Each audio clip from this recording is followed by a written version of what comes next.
মানে এই সময় যাওয়াটা ঠিক নেই, জানেন থাকি জানেন গেলে মানুষের বড় মায়া করতা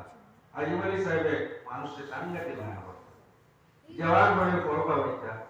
না হয় যে কোনো একটা জিনিস আপনাদের খাওয়া কাজে দেখতে না মনের ভুল মানুষের দান করতা আর আল্লাহরে ডাকিতা কষ্ট তুলে আসতো তার তাই যেদিন মারা গেছে পুষ্করিণীর মাছ সব পাল্লাইয়া উঠেছে ভূমিকম্প দিছে তো এটা সবাই জানেন ভূমিকম্প হয়েছে অলিয়াল্লাহ মাটি যাওয়ার পরে পৃথিবী কাঁদছে পৃথিবী কাঁদে এরা এত বড় অলিয়াল্লাহ আসলা যেদিন ইন্তেকাল করছে পৃথিবী কাঁদছে পৃথিবী কাঁদছে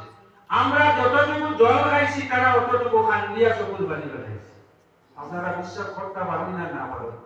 আমরা যতটুকু জল খাই জীবনে তারা এর থেকে বেশি চক্ষুর জল ফেলায় আল্লাহ কাছে কান্দে তাই বলতে আমার বেশি খেতে হইলা আমি তাই দেখা লাগিয়া তাই তো মসজিদে থাকতাম প্রায় 50 বছর মসজিদে রয়েছে তাই তো বাড়ি নাই মানুষ নাই কয়েক কোটি টাকার সম্পত্তি তারা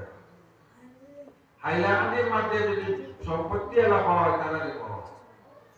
ওই দিন হসপিটাল যেটা 100 করছে তারা এটা অন্য মানুষ থাকতো যখন গভর্নমেন্টে নিচে কাগজ খুঁজে দেখেন তারা গোষ্ঠীর সবার আসলে তারা পয়সা চলে গেছে হাইলাকান্দি হসপিটাল তারা বাড়িতে বিরাট বাড়িটাও আমরা কল্পনা করতে হতো না এটা বড় বাড়ি নেই এটা সময় আমার খবর এত সব সারিয়া 50 বছর আল্লাহর বন্দা মসজিদে বানাইছে 50 বছর মসজিদে বানাইছে সব বিসর্জন দিয়ে গেছিল শয়তানুল্লাহ হয়তো আমি এক বড় চাইলাম বড় দেখি দরজায় দুয়া যায় ওইটা হয়তো তাই মসজিদে গেছিল মসজিদে ঢুকাইয়া মসজিদে না আগে দেখবা পূর্ণবাজার দলেশ্বরী নদী আছে একটা ঘাট আছে সৈন্য ডর করতো ফান্দু লইয়া রাত 2:30-3টার সময় শয়তানুল্লাহ হয়তো আমি দিয়া ভাই কোনো নামাজ পড়তে আল্লাহ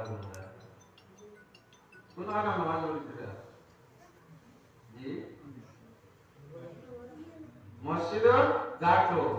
নামাজ পড়তে এরা আড়াইটা তিনটার সময় উঠিয়া মসজিদও পড়িতে পারো, গরও পড়িতে পারো,